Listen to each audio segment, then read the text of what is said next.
Yes, people, I'm Srini and you're watching More Than a Game Presents It Is What It Is, a show where we do what you do. We watch the games, we talk about them, we banter our friends, which is something I'm going to get to later, of course. But I'm joined by my guy, Adi, and I want to ask you, do you want to discuss your performance in the Merseyside derby or do you want to save that for later and introduce the first segment? I think that's an easy answer. Let's just get into the first segment, talk about the performance later. So guys, the first segment of today's show is the real MVP, where we pick out a standout player, manager or club from this weekend. So Srini, who is your real MVP this week? You know, for me, Adi, I can't really look beyond Fernandinho. I mean, of course, City strolled against Arsenal. It was quite a routine victory, which of course Arsenal fans would not be happy to hear, but you know, it is what it is, as the show is called. But I think Fernandinho was absolutely brilliant. You know, we're trying to phase him away because of course his influence on the City team is like, he's right up there in terms of the Kevin De Bruyne's, the David Silvas, and in this Pep Guardiola revolution that's happened at City. But you know, even though Rodri has replaced him and he's done a fantastic job, Fernandinho at 35 years of age, he's still ace. I mean, I think he was the best player on the pitch last night. I think that, you know, the fact that his tackling is so brilliant, the fact that his decision making is what players like even Thiago should look at. And that's a very surprising comparison. But what I think Fernandinho does that even a Jorginho started to do is that when he gets the ball, he doesn't take a touch. He progresses the ball straight away. And that's something I really like. That's why in transition, he may even be better than a Rodri, which shows how good a player he is. And against Arsenal, I mean, his tackling was absolutely magnificent. He was everywhere on that pitch. His passing, especially on that right channel, was just absolutely perfect. You can't say he put a foot wrong against Arsenal. And he's done this before this season as well. Like, I think he played in the League Cup against Arsenal. He scored a volley against United, and again, he bossed them. So Fernandinho is just timeless to me. I mean, people don't realize that Fernandinho is not just an elite defensive midfielder, but he's right up there alongside the likes of an N'Golo Kante or Busquets. Is a bit weird to say because of course Busquets is the GOAT to me, but he's reached those levels in terms of being fantastic on the ball, being an elite tackler, and someone who's aged really gracefully to me. I mean, he's 35 years old. Like, we're seeing N'Golo Kante on the wane, but you can't say the same about Fernandinho. Whenever he plays, if you play him sparingly enough, he's right up there alongside the best defenders in the world. I mean, defensive midfielders in the world. I think that, of course, he doesn't still have the legs that he used to, but if you play him sparingly, if you know, you can sort of manage his game time, he's still so fantastic. And I thought this was Fernandinho's last season in a City shirt, but the way he's playing, I wouldn't mind it if he stays here beyond this season, because it's not even a case of me being sentimental. I just think genuinely Fernandinho is unplayable and continues to be one of our best players. And what's something that really stands out to me is that he's such a leader. I mean, last night, of course, he bossed Arsenal.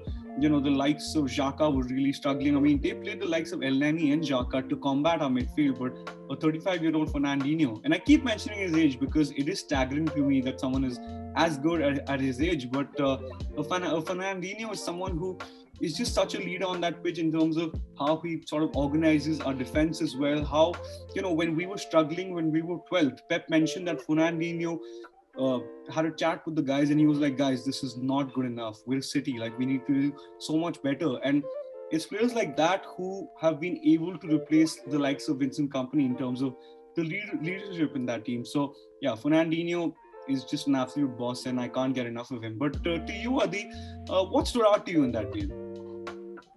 So I think we need to talk more about City and how they, to some extent, grinded out the result. I think that's a sign of true champions. We saw this with Liverpool last year where they would go for the 1-0s. It's the 1-0s that win you the championships. You know, it's that cliche that defense wins you titles. You can score as many goals as you want. Yeah. Yesterday's City defensively was sublime.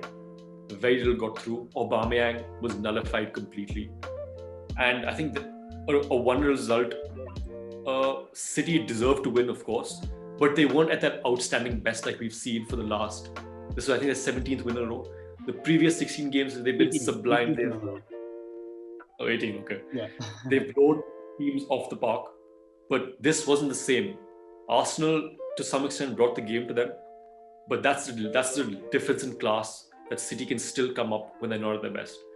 They just got De Bruyne back into the squad. There's no Aguero. They're constantly rotating. Foden's on the bench. And yeah, I think City, we know they're going to win the title, but they can keep going on this run and keep grinding out results. I think the 100-point barrier in coming years, they'll smash that too. Yeah, I don't disagree with you there, and I really hope that we get 114 points, get Messi and get Holland in, do all of that. But for you, Adi, of course, beyond this City win, who's your real MVP? So mine is an interesting one. It's actually Harvey Barnes, who's my MVP for this week. He has been, I think he's one of the most, or if not the most underrated player in the league. This season, he's been absolutely solid for Leicester. They've had a lot of injuries. They've had Vardy out for quite a bit. James Maddison was not the player he was the entirety of the season. That's only last couple of weeks. They've had James Justin, who's out injured now.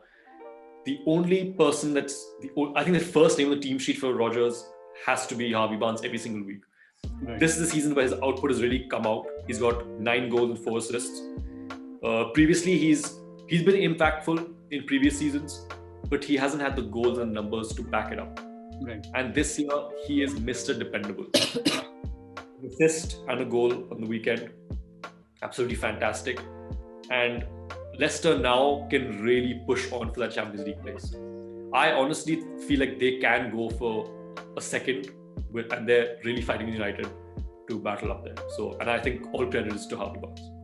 Yeah, 100%. I totally agree with you. And a question that I have for you actually is that, of course, Harvey Barnes has been excellent. He's scored 9 goals in the league as well. And, the conversation around him being in the Euro squad is something that's just kind of missing because, of course, England have an amazing talent pool. They have the likes of Sterling, Sancho, of course, Marcus Rashford, Jack Grealish, but Barnes never really gets mentioned. So do you think that he has a case for being in the Euro squad? Because I think that it's quite unfair that he doesn't get mentioned at all. I think you could say he has a case based on form. Based purely on form, I'd say he definitely deserves to get in. But I think experience is more vital in such a massive team. And you can't drop the likes of a Grealish or a Foden or a Sancho for that matter. So that left wing spot is very competitive even with the likes of Sterling. I think he's at least 5th or 6th in the pecking order. And knowing Southgate, I don't think he's going to give him the opportunity just yet. But he's definitely one for the future, and England fans, they can be excited. Yeah, 100%. I mean, if you're an England fan, you've been spoiled. I mean, your attack is absolutely off the charts. But guys, let us know in the comments below if you think that Harvey Barnes, of course, deserves a shout for the Euro squad. And yeah, I think he's been a fantastic player. So guys, let us know if you agree with Adi that he's been fantastic, but maybe he can't make the roster because, of course, England are absolutely stacked. So yeah, let us know in the comments below. Yes, guys, let's head into the second segment of the show, which is called Take the L. And as a Liverpool fan, I think there's only one place we can start. So, Adi, for you, what do you make of the performance in the Merseyside derby? I think the L for this week stands for Liverpool. Just a shocking performance. We think going into a Merseyside derby, one of the biggest games of the season, at home, off a win midweek in Europe, we're going to gain some momentum and, have a positive result. 4 losses in a row at home is it's unfathomable considering we were 69 games unbeaten prior to that. Right. It's unbelievable. I mean, we looked so clueless on the pitch. I've said this time and again this season, it's like we've run out of ideas. Trent is the same, crossing every opportunity he gets. We have no creativity in midfield. I know we're lacking in that department with the personnel, but that's no excuse. We are one of the most formidable front threes in the world. They look absolutely knackered. They look finished. And it's just looking really bleak from here. I don't know where we go. Yeah, I agree with you. And Adi, for you, of course, there were a lot of players that struggled to me. I think Kabak was very poor aerially. I think that the front three, as you said, struggled. So if you had to pick or single out a single player, who would you go for? I think Sadio Mane had a really poor game. He's had very low output compared to previous years. And this season, I think this game just captured everything about how poor he was. And There's no two ways about it. He was really poor. I agree. I think that Sadio Mane doesn't get criticized enough for me for how poor he's been, and I think that against Everton he was diabolical, and it almost looks like someone is wearing a Sadio Mane bodysuit and playing instead of him. I think he was shocking. But yeah, go on. And not just him. I mean, even Kabak for that matter. He was man of the match midweek, and yes, he's a new signing, but that's only half an excuse. He was completely at fault for the first goal. If you look at the line they were trying to hold, he's the one who played Richarlison on side. Thiago, just it's the same. He gets slated on Twitter, and I think now I'm starting to understand a little bit why. He slows down the tempo, all that. And on top, the icing on the cake was Henderson getting injured. It's like, I just throw your hands up, it's like, how much more? He's the captain of our team. He's the last straw. And for another centre-back, we've had our 3 main centre-backs and our 2 central midfielders who are filling in at centre-half injured. It just goes from bad to worse, and it's looking so bleak for us. We were thinking about fighting for a top 4 in the Champions League, and now we're thinking, are we going to get the Europa League? It's just shocking. Kabak, like I said, poor performance. I think Ben Davies has to come in now. But the rest of the team, where does the creativity come in? We have Diogo Jota, who's hopefully fit, up and running in the next week or 2. We've really missed him. I think he was stellar. Like, I wasn't the biggest fan of him when we signed him, and I never really rated him. He completely changed my opinion. I love that kid. Need him back. Just tell him to stop playing at FIFA and just we need some dubs. Yeah, definitely. I agree with you. I think Diogo Jota was doing his best impression of Luis Figo when he came in. I mean, the guy was ridiculous. He was bullying defenders, scoring headers. Like, chill. Like, you actually looked like the best player in that front 3. It was amazing. And I think his injury really affected Liverpool. Of course, there's BVD, but Jota would at least like make sure that you outscore oppositions, and I don't think that happens anymore. But yeah, just on the Everton perspective, because of course I think they were brilliant.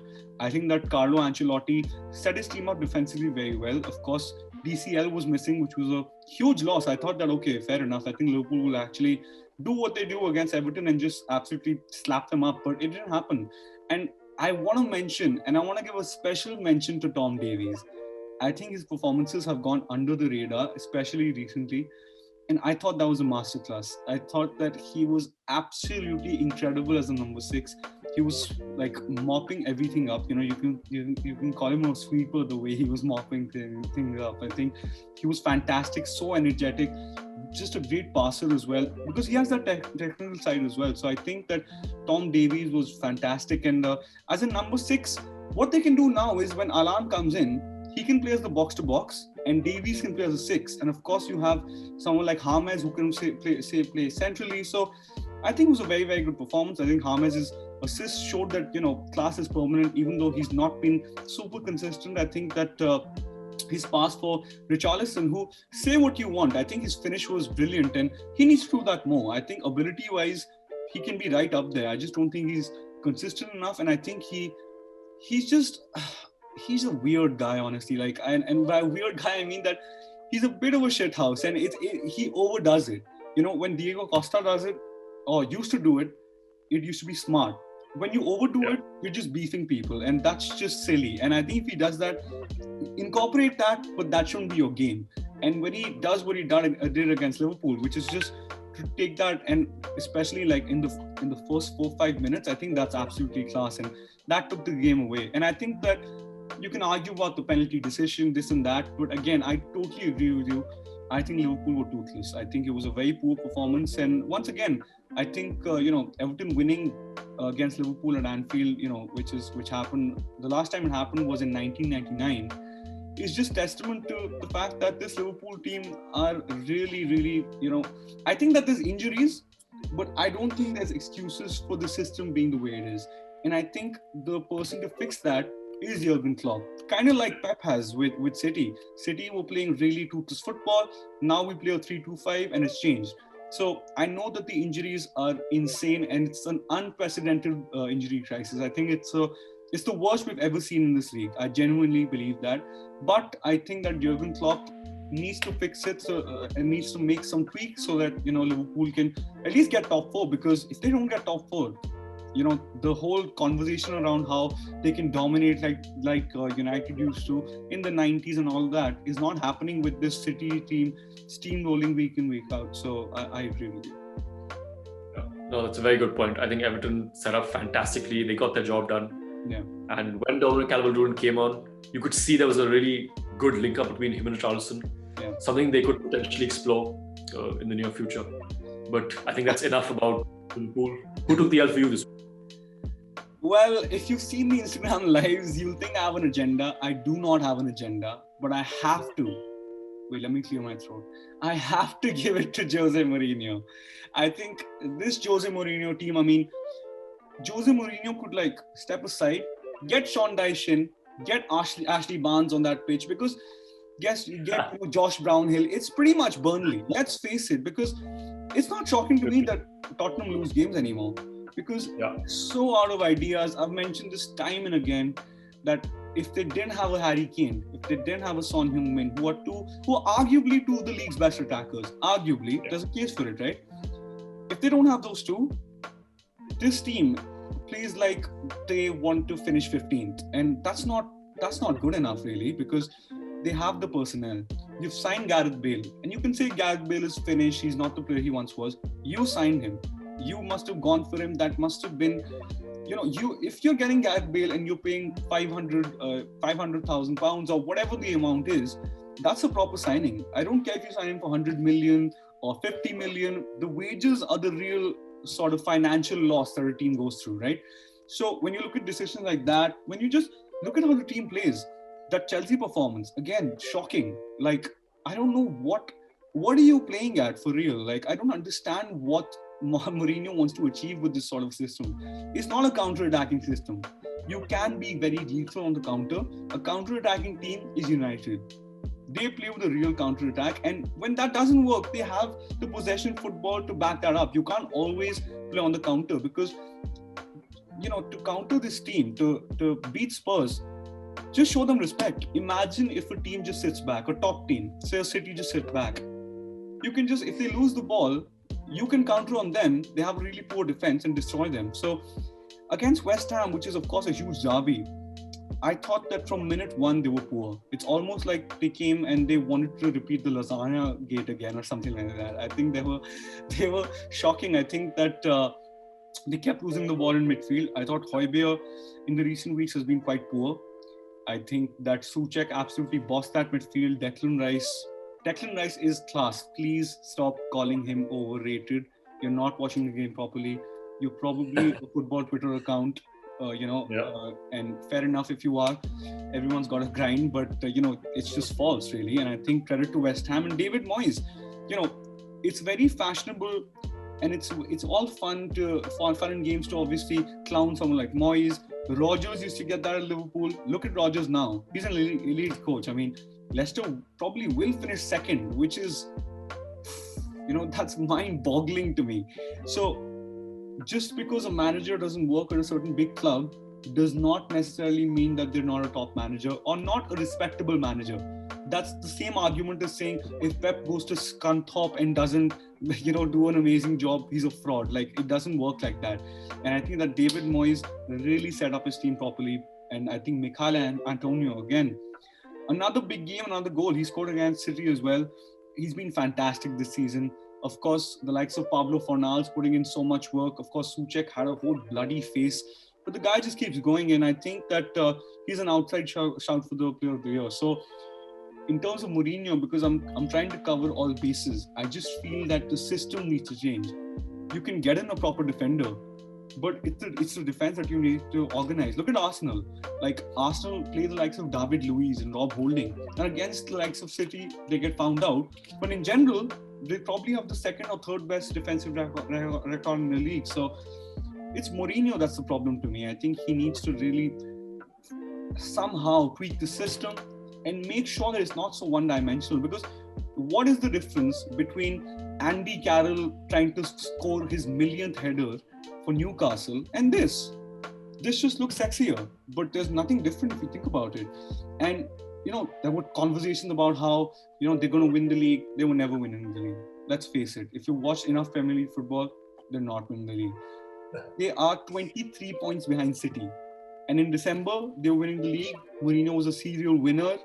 And yada, yada, yada. He was box office. Yeah, let's grow up. Let's, look beyond those things. And let's look at facts, as Rafa Benitez used to say. Let us look at facts. They're 23 points behind City, which is fine. But the conversation was a little over the top. Mourinho has the lowest league wins percentage for any manager since Juan de Ramos. Shocking. 50 games managed for Spurs, 81 points. That's his lowest ever. His second lowest was at United, which was 95 points. So Jose Mourinho, instead of whining and whinging and crying and acting like a 5-year-old, instead look in the mirror, look at yourself. You're the one who's to blame. And then if you build in the summer, fair enough. But I agree with this notion of how the board shouldn't just give anyone money. Money is not the solution. See Frank Lampard. The problem is that the manager is just not good enough. And I think Mourinho should pack his bags, go to Portugal, manage the international team, chill out. Stop doing this because you can't mix up with the big boys anymore. You're one of the GOATs, but I think his time is done. So I don't know what you think about that, but I have strong opinions that are backed by, shout out Rafa Benitez, facts. So guys, we're getting into our third segment of today. This one is called the Unpopular Opinion. This is where we give you a hot take. Whether you like it, love it, or hate it, you're still going to hear it. So Srini, what's your unpopular opinion of this week? Well, my unpopular opinion of the weekend is that, there was this whole conversation around Foden, Grealish, Mount and Maddison, right? And my personal take back then was that Grealish is the best. And I think in general he is. But for me, I think in 2021, James Maddison is number one on that list. I mean, in 2021, I actually think James Maddison has been one of the best players in the league. Like, I think Gundogan has been the best player in the league in 2021 because he's outscored the likes of Lewandowski and Messi. But Maddison is right up there. I mean, he scored 6 goals. He's given 4 assists. And what I love about Maddison is that he's transforming his game in terms of making runs into the box, trying to get into those positions where he can score goals. And he sort of touched on this against, I think it was the win against Chelsea, where he sort of said that he heard Carragher's criticism about how he needs to get more goals. And he took notes, he analyzed that and he's fixed that. And, Maddison just, according to national talent, I think is probably number one in general. But his performances are really backing that up. And Leicester have constant injury problems. I think their injury problems never get talked about. And I think Madders has struggled with that a lot. I think injuries have been a massive factor. I know that his consistency has not really always been up there with the likes of Grealish, but in 2021 he's changed that. And against Villa as well, you can say that, okay, fair enough, Emiliano Martinez had a bit of a clangor, but the fact that he scored again is fantastic. And I think even for the second goal, I think it was his shot that sort of was saved by Martinez and then Barnes scores. So I think he's been vital, and people like to talk about the likes of Vardy and the likes of Tielemans, but I think Maddison in 2021 is going a little under the radar. I think he's been fantastic. And again, a different type of goal. I think ever since he's come to the league, ever since, of course, he joined from Norwich, I don't think there's any player who scored more goals outside the box. I think it may be 11 since he's joined the league. So I think Madders can really start for England because he is a natural number 10. And to be fair, he sees himself as a number 8. He's always said that. So if he can just sort of add the defensive side to things, I think Madders is a very complete attacking midfielder. And this goal scoring aspect of things is something that I find very impressive because Madders in general is known for, ghosting past players and his set pieces. But this drive to score goals is what you need to especially survive in the modern game, because in the modern game, it's not like back in the day where, say, Ryan Giggs scored 4 goals in the 1999 season, but he was amazing, so fair enough. Things don't work like that. Numbers are everything, which is why a Jadon Sancho, in general, does not start for England at the minute because the likes of Grealish and Rashford have been better. So similarly, in the way that England are set up, they have the likes of Grealish who can play as a number 10. Phil Foden is amazing, of course. Mason Mount is a Southgate favourite and a player that ticks so many boxes. So the fact that Maddison is scoring these goals, the fact that he's added that side to things, and if he can just add that defensive side to things, I think Madders is number one. So for me, I'm not gonna fall into the trap of ranking the likes of Foden and Mount and Grealish. But for me, in 2021, before anyone gets at me, James Maddison is number one. So do you agree with me, or do you think it's a hot take? I think I have to agree with you. He's been really good this year. Again, like you said, he's got the consistency in his game now, and that's been the game changer for him. Right. He's lacked that for the last couple of years. We know the quality is there, but we've seen it in bits and pieces. Almost, I think, once in every 3 games, he has output. Yeah. This year, he has a goal and assist. Not just in every game, he does both in a single game. Right. Which stands out and tells you. Like you said, Leicester's injury problems are not highlighted enough, and that's a lot of credit to Rodgers for handling and dealing with that, especially defensively. But when they need people to step up, I feel like Maddison has done that. And the fact that he's doing that now is really pushing them to the top. About the Euros place, I still don't think he's quality enough to be a starter. I don't agree with that. But if he carries his current form into the summer, who knows, stranger things will happen.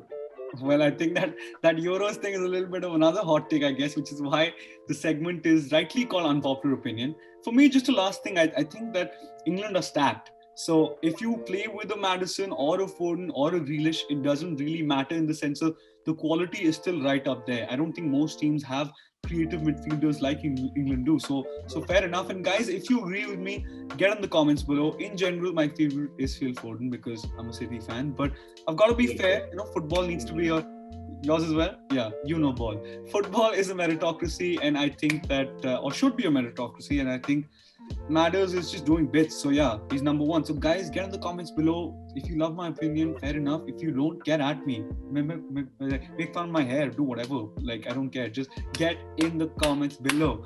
But for you, Adi, of course, you had that mini hot take in the middle. But if you have an unpopular opinion this week, what is it? If that was a mini hot take, this is a major hot take. And I think I'm going to learn a lot of flack for this. Here we go. My hot take is that I think Arteta is tactically more astute and rounded than the likes of Ole and Frank Lampard when he was at Chelsea. Oh, here we go. Now just hear me out. Here we go. Arteta, he doesn't have the same amount of money at his disposal. He has a bang average squad. Right. Yes, they're languishing, whatever it is, 10th or whatever. Yeah. When the football they play, especially even against City last night, they were really good.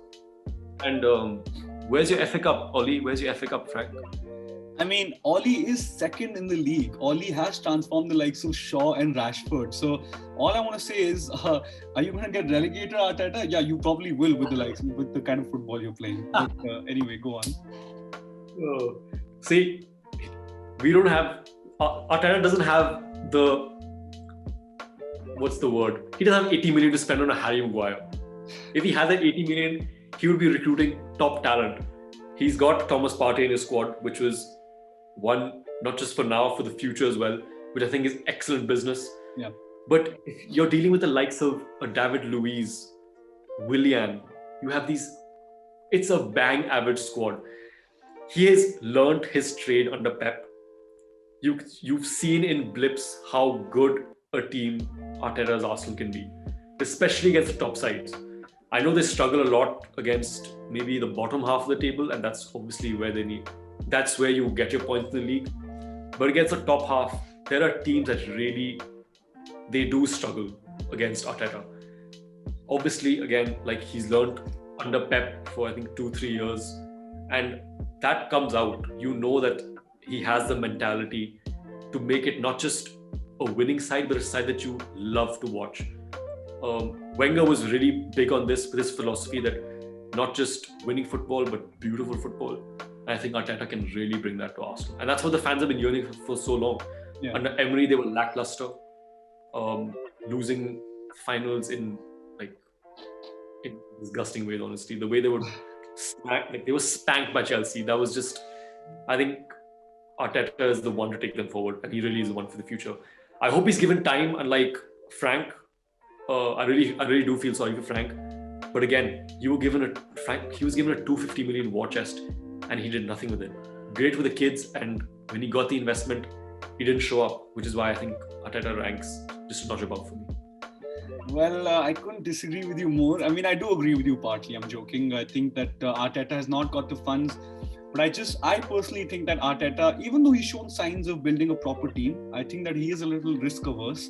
I think that he's too cautious. I think against City, I think they barely created anything. I genuinely, as a City fan, Arsenal fans, get at me if you want, but I genuinely felt that I was playing a mid-table thing. I was not sweating during the game. And usually I tend to get a little nervous. Yesterday, I was checking my Instagram. So, I don't think it's the same thing. I think Arteta can build a team. The only thing is that he is insistent on getting Willian on in every game. You have someone like Gabriel Martinelli, who's a superstar in the making. Why do you want to get Willian on? Willian can't even take free kicks now. Like, he's done.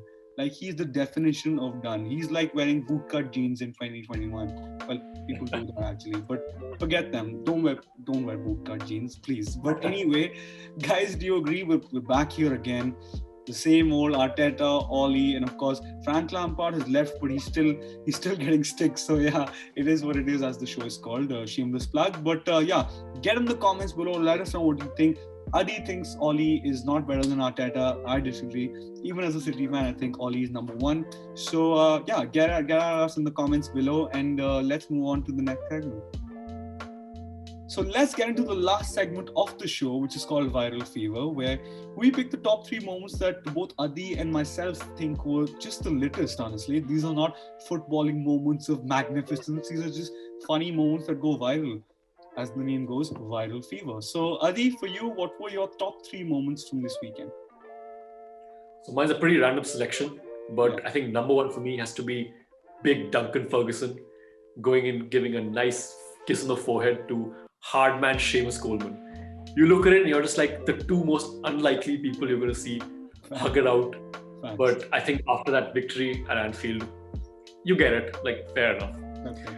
Second was, I think, Declan Rice's celebration with Jay Lings scoring. Shout out to the man. Yeah. And Declan Rice joining in with a horrendous impression of a drummer. Yeah. I think West Ham have a little bit to work on in the celebrations, but the goals are going to keep coming, so I think they have a lot of time to practice. And thirdly and lastly, I think is Taki Minamino's goal. I am the president of the Minamino fan club, and I feel like bad at my boys at Southampton, but what a class goal. Yeah. Sitting down Azpilicueta and the outside of the foot Trivela finish, my guy. I think now when we need him the most, he's gone, but he's going to come back new and improved. Yeah. But what about you, Srini? Who are your picks of the week? Yeah, I mean, speaking of Minamino, and I know that you're the president, I know that you alongside the whole Japanese public are a part of that fan club, but I have to agree, if he keeps scoring goals like that, I have to join a fan club. I think that he sat Azpilicueta down, he sat Mendy down, and that finish was just, that's disrespectful. I mean, if that happens to me, I'm beefing you off in the game, 100%. Right. Take it back to the 90s, I'm beefing you, probably you're going to lose a tooth in the tunnel, it's going to be mad. So yeah, I think Minamino was fantastic during the game as well, and I think, amazing goal, so fair play. My second moment is a very odd moment. It's not a favorite, but it's just a moment for real, and it did go viral. And that's Pep calling a journalist sexy. I mean, what, Pep? What is going on? Very, very sus. Of course, for context, if someone missed that somehow, the journalist, his name was Fred something. Sorry, I've done my research really. But, Fred something, asked Pep the question about how, Fernandinho, is he a leader in the dressing room? What's his influence? And Pep just tilts his head, stares at him and says, Fred, your mustache is very attractive, so sexy. And then when the Fred guy just stops and he's like, yeah, I'm growing a mustache because of course it's lockdown, so I want to try something new. I've got rid of my beard. Pep is just smiling, and he's even smiling in his eyes. Like, there's this weird twinkle that's going on. So Pep, you either get your act right or get a room. No problem. We're in 2021 and we're a progressive society. So fair play. But that was very, very sus. And my third moment is it's a viral moment and a moment that's quite sentimental. And despite United being our rivals, I have to say that Shola Shotire, big up Shola Shotire. He's 17 years old, if I'm not wrong. I think he's the second youngest debutant ever for Manchester United. And, to replace someone like Marcus Rashford must have been a beautiful moment, because I don't think there's an athlete who's more relevant in the world right now than Rashford. I think what he's done is incredible, and for Shotire to come on the pitch, is fantastic. And I think, fun fact, although this is an irrelevant fact, is that he's the 240th academy graduate to make it to the first team for United. So fair play to the kid. And of course, the fact that I think he made it to their under 21s as a 14-year-old. Remember the name. Insane. Yeah, it's one of those remember the name sort of cases. Yeah. Because to be fair, the kid must be class if Ollie's throwing him in a game against Newcastle, which of course they're a decent team. And yeah, big up Shota. That's all I have to say. So yeah, those are my 3 moments. Well, excellent picks, guys. Let us know in the comments what your picks were. Do you agree with us? Do you not? Let us know. We're always really. You want to get it signed off? Yeah, of course, man. 100%. I totally agree with you. What you should do after watching this video, and I'm being very, very serious right now. Look at me. Look at the face I'm making. I'm not smiling right now. I am going to, though. Go and type MTAG More Than a Game. Or actually, jump in the description below. You're going to see the link to our official website. Go on Instagram, More Than a Game Official. Follow us. Twitter, follow us once again. And follow the boys on the socials as well. I want to go viral, man. I want to become an influencer. I want to sell flat tummy tea. I want to do all of that. So follow us all day and every day. And of course, let us know in the comments below what you liked, what you disliked, whether you like us, whether you like my hair, do all of that. Actually, tell me if you like my hair. It's a big transition for me. But anyway, of course, like, share, subscribe, press the notification bell, and yeah, do all of that. And that's Adi and I done, and we moved.